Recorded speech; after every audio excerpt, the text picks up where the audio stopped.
Okay, so this video is going to be how do I know which test am I supposed to use? Especially if my teacher is not telling me that specifically I have to use a certain test, how do I tell? All right, so for that we are gonna go to the our handout, and the first thing that we need to ask ourselves is, okay, it's gonna be the divergence test. Divergence test seems like it's just a small little line here, but what it is, it works with any series, and usually you kind of get to it by elimination. Okay, so when you have a series, and it may look like something weird, maybe arctangent or something like that, where it's really not a fraction of polynomials, because if it is a fraction of polynomials, then it's probably going to be a limit comparison test. And maybe it is alternating, but you do not really know what happens to that B sub n. It also could be a ratio test. When is ratio test? Well, ratio test usually used when you have a combination of a polynomial or some kind of power, exponential, so something like 2 to the power n, which, by the way, does not include negative 1 to the power n. That is not exponential. Negative 1 to the power n just switches from 1 to negative 1. Here we're talking about a positive number raised to the nth power, okay? And also possibly factorial. So any two of these, that would be ratio test. Any two, or maybe all three, okay? The root test is usually you will see that you have an expression raised to the nth power. So usually that means it's a root test, unless when you took the nth root, the expression in parentheses goes to 1. Then the root test is not helpful. Then you go back and decide, okay, that's probably going to be divergence test. So for divergence test, what is happening? Well, if you take the limit of an, especially if it's easy to find, and that limit is not 0, then that tells you that the series diverges. That's what divergence test says. So don't forget about it. It seems like it's a small kind of just one little line, but a lot of times people just forget. Okay, so let's go through these examples and let's decide which test do we use. I also would like you to sort of have a, write down all the tests. So you would write down something like divergence test on your paper, on your exam. Then limit comparison, depending on your teacher, possibly also comparison test. I usually don't ask it on my tests. I prefer to just use limit comparison wherever possible. Sometimes it's not, but I don't ask on the test. Okay, so those. Then you've got an alternating series test. And it works obviously with alternating series unless it's one of these again. So it's one of these, then it's ratio, even if it's alternating. Okay. And then you have the ratio test, and then you have the root test. So we need to figure out which of these am I using. And remember that on the test, you have to use each one at least one time. All right, so let's start with the first one. So we've got one series of 1 plus 2 to 2 over n to the power n. Now, your first inclination maybe here is to go ahead and use the root test because there is some expression raised to the nth power. But that's not going to work. Why is that? Well, because when you take the nth root of the expression that you see there, the n and n cancels out. That's the whole idea of the root test, because you have some expression raised to the power n, and then you are taking the square root, no, not square root, the nth root, and nth root cancels with power n, and then that just becomes 1 plus 2 over n to the power 1. However, if you were to take the limit of this, well, 2 over infinity, what is that? That's just 0. So this is actually going to be 1. And remember that root test is inconclusive, meaning that it's not useful at all. Okay, so when L equals 1, the test is inconclusive. That is for ratio and also for root test, okay? So that's really not going to be a root test. So what can we do then? Well, it doesn't look like it's some kind of polynomial over polynomial. In fact, that could be this guy right here. That would be the limit comparison. But it doesn't look like it. It also doesn't look like a combination of n squared squared and 2 to the power n. So then the only other test, and it's not alternating, then the only other test is the divergence test. So what is this limit? Well, here you actually have to know this limit. And I included on the formula sheet. So this limit right here, it's a famous limit. It's actually equal to e to the power whatever this number is, including the sign. So that's also important, because if this is minus 2, then it would be negative 2 in the power. But I have positive 2, which is not 0, which means that this series diverges by divergence test. So let's go and say that. We're done with that. So we might as well just say, okay, well, we use divergence test. We are not going to use it again, most likely. Okay. For the next one, we've got an alternating series. So again, when people see alternating series, they're like, okay, well, let me go ahead and use alternating series test because that's what I'm supposed to use all the time whenever I see alternating series. Well, that's not quite true, because here you have a polynomial, which is a power. You do have plus 3, but it doesn't matter at infinity. And you have a factorial. Anytime you see a factorial, anytime, okay, it's always going to be ratio test. Okay, so I see factorial, ratio test. Okay, so what does ratio test say? Ratio test says this. Let me take the limit of absolute value of an plus 1 divided by an. If that limit is some L number, if it's less than 1, the series will converge. If it's more than 1, the series will diverge. And also if it's infinity. Now remember, we're taking absolute value, so this is going to be some kind of positive number, right? Or 0, possibly. So that's going to converge. If it's equal 1, inconclusive, meaning that should not be used. Okay, so let's go ahead and use the ratio test. So what are we going to do? Well, wherever we see n, we're going to plug in n plus 1. So this is going to be 7 multiplied in parentheses by n plus 1 plus 3 divided by n plus 1 in parentheses factorial. So very important to keep all of that in parentheses, otherwise it looks like it's 1 factorial plus n, which is not what it is. Okay, and then I'm going to divide it by the same thing, but just n. So 7n plus 3 divided by n factorial. Why am I not including this part? Because remember, it's absolute value. Everything else here is positive, but negative 1 to the power n could be negative, but we get rid of it because that's going to be in absolute value. That's just going to be 1.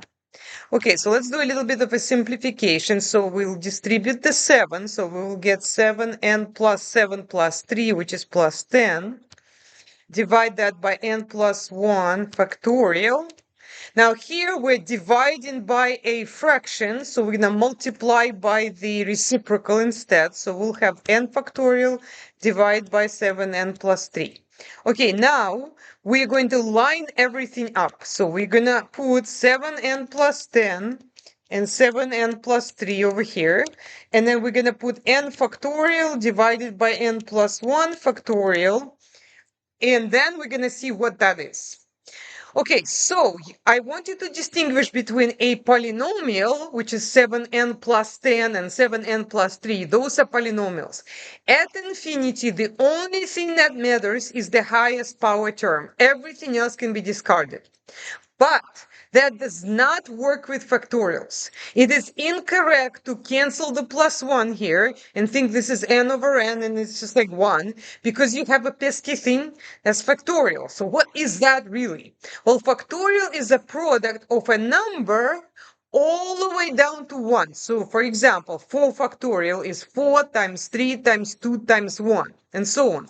What is n factorial? Well, that is n, then reduce it by 1, so n minus 1, again reduce it by 1, n minus 2, and keep going until you get to 1. So it's a product. What is n plus 1 factorial? Well, you start with n plus 1, reduce it by 1, that's going to give you n, reduce it again, that's going to give you n minus 1, reduce it again, it's going to give you n minus 2, so on up until 1. When you divide these things, what happens when you divide them? Do you see how some factors repeat, right? You can see that all of that repeats with all of that, it can be canceled. The only thing that doesn't cancel is this guy right here. So I need you to know that n factorial divided by n plus 1 factorial is actually 1 divided by n plus 1. And if you ever forget, you can always use your calculator just to remind you. For example, what is 3 factorial divided by 4 factorial? Well, that would be 1/4. What is 6 factorial divided by 7 factorial? That would be 1/7. And again, what is n factorial divided by n plus 1 factorial? 1 over n plus 1. So this limit now becomes 7n over 7n, which is 1. This guy is 1 over n plus 1. And when we substitute infinity, we get 1 divided by infinity, which is 0. And as the conclusion of the ratio test, if the limit is less than 1, the series will converge. So this is convergent by the ratio test. Also, when you see a factorial in a question, always ask yourself, do I see it on top or on the bottom? If it's on the bottom, the limit will be 0. If it's on the top, the limit will be infinity. That's kind of like usually what happens. Now, if you have two different factorials, scratch that. Not going to get there. Okay. Let's go. So we already used ratio test, but ratio test sometimes is used more than once. So we'll see what happens. Okay, so the next one is a typical root test. How do I know that? Because everything is raised to the power n, and obviously they want you to use a root test here, and it wasn't working for part A. So here we do an nth root of an expression that raised to the nth power. So nth power and nth root cancel out because remember, nth root is 1 over n power. So n multiplied by 1 over n, that's just 1. So that basically cancels that power n. And you have a very simple limit. 4 divided by 2n plus 7, this is 4 over infinity, which is 0. And the root test conclusion is the same, so it converges. Yay me. Okay, so I can go ahead and cross out the root test from here. Okay, let's see. So the next one is the negative 1 to the power n plus 1, or minus 1, actually it doesn't matter. This one is alternating, and let me actually rewrite it separately. So I can like separate the negative 1 to the power n plus 1 with the rest. The 3n plus 2 will be on the bottom. Now, this one is not a ratio test. If you try to use a ratio test, you will immediately see that the limit is actually 1, which is when it's inconclusive and it shouldn't be used. So this is a typical example of using an alternating series test. So what is that? Why did I separate it like that? Because an important role here, this guy is going to play a very important role. Whatever this guy is doing, you are using either alternating or divergence test. So what's your condition number 1 in alternating series test? Take the limit of what I just highlighted. Disregard the sum, disregard the negative 1 to the power. Just this guy. What is that? Well, that is 1 over infinity, which is 0. Check. That's the first condition of the alternating series test. If at this point you took the limit, but the limit wasn't 0, then you would be using divergence test. But because it is, we are using alternating series test, and we're going to show the convergence. So for condition number 2, we want to make sure that this guy is decreasing. Now, there are two ways you can do that. You can do that by definition of decreasing, which means that each n plus first term should be less than or equal to previous one. So if I were to plug in n plus 1 for n, I need to show that this inequality works. And it will, because when I distribute this is going to be 3n plus 3 plus 2, so plus 5. Is that less than or equal to 3n plus 2? Yes, because you can always flip them and the inequality flips. So you can switch numerator and denominator of both fractions, but they also have to switch the inequality. So this is going to be 3n plus 2. The inequality switches, and it's always true that 3n plus 5 is greater than or equal to 3n plus 2. So in this case, it's actually pretty easy to use definition just to show that the sequence decreases. But my preferred method is actually using the derivatives, because sometimes the function is pretty complicated. It's not quite easy, as in this case, to show decrease. So I am going to define f of x equals 3x plus 2, and I am going to use the quotient rule for that. So what does that look like? We're going to square the bottom, which is always going to be positive. We're going to take the derivative of the top, multiply that by the bottom. Always remember derivative of the top is first. Minus top multiplied by the derivative of the bottom, which is just 3. Okay, and this, by the way, derivative is 0. So what do I see happening? This first term, 0 times anything is 0. And then I get negative 3 divided by 3x plus 2 squared. Well, that is negative for all x. But we only want x greater than or equal to 1. We don't care about everything else. But regardless, derivative is negative, which means the original function is decreasing. So we just showed by alternating series test that this series converges. Cross this out. Converges, alternating series test. Okay. What is it that we have not used? Well, it looks like we haven't used limit comparison, but we have two different series.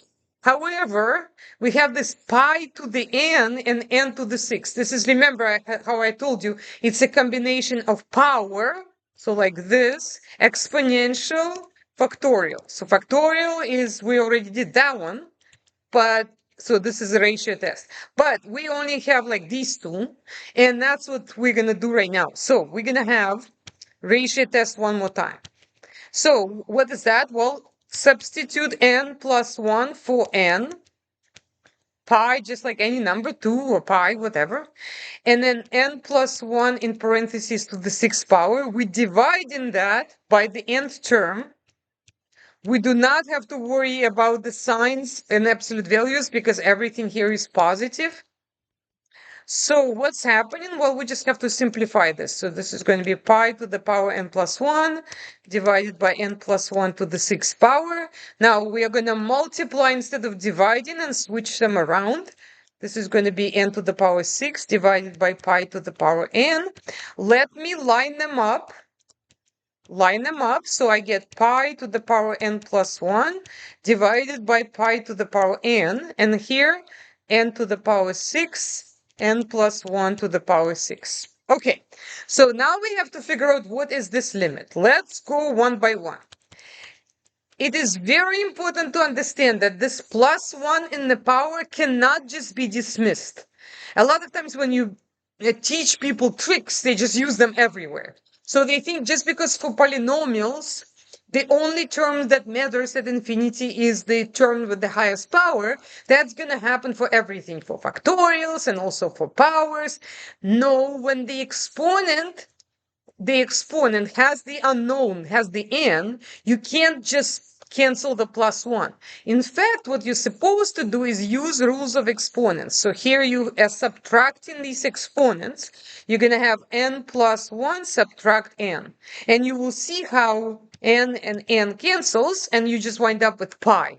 But if you're not sure, go to your favorite calculator and evaluate it. Find pi to the power 6 divided by pi to the power 5. Well, you can see that that's pi, right? 3.14. Or pi to the power 11 divided by pi to the power 10. It's also pi. Okay, so that's just going to be pi, but definitely not going to be 1. Now, what happens to this term? Well, on the top here, this is a polynomial, so we're keeping only the highest powers. So n to the power 6 we keep. What about this n plus 1 to the power 6? Well, think of it as n plus 1 multiplied by itself 6 times. If you were to start distributing all of that, and that would be pretty crazy. You don't want to do that. But the highest power is going to be just taking the first term from each factor, right? Which is going to be n 6 times. So the highest power here is n to the 6. And that means that's just going to be 1. And the final limit is pi.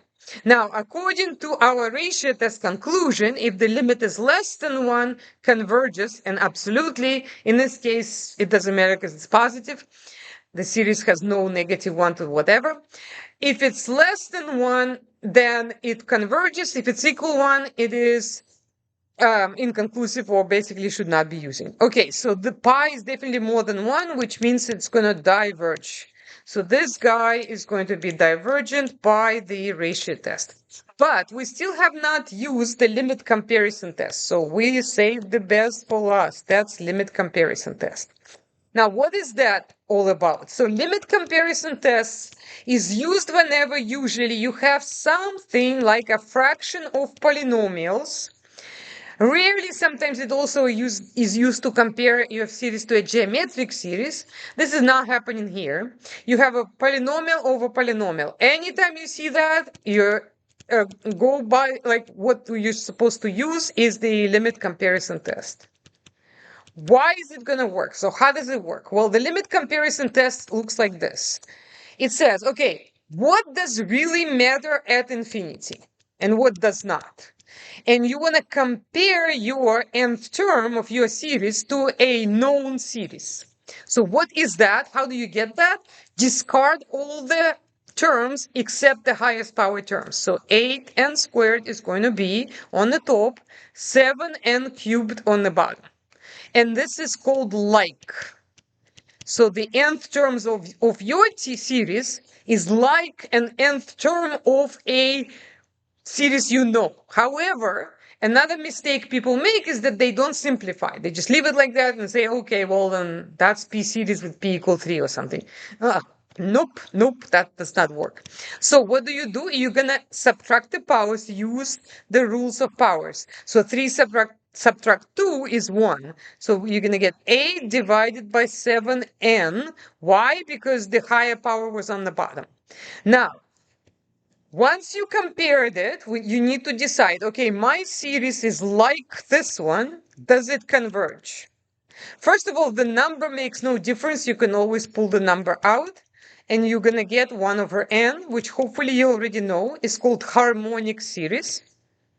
And this series is a P series with P equal 1, and it diverges. Okay? So this guy diverges, which by limit comparison test will say that this guy also diverges.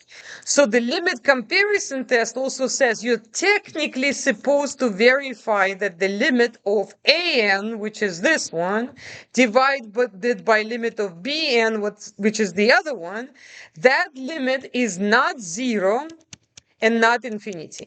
In other words, these series are like each other. Like if this limit was like some number, think of it as some L. So you're saying that when n approaches infinity, an is just like a multiple of bn, right? So it's like L times bn. So it's like it because it's like just a number times it when for large terms.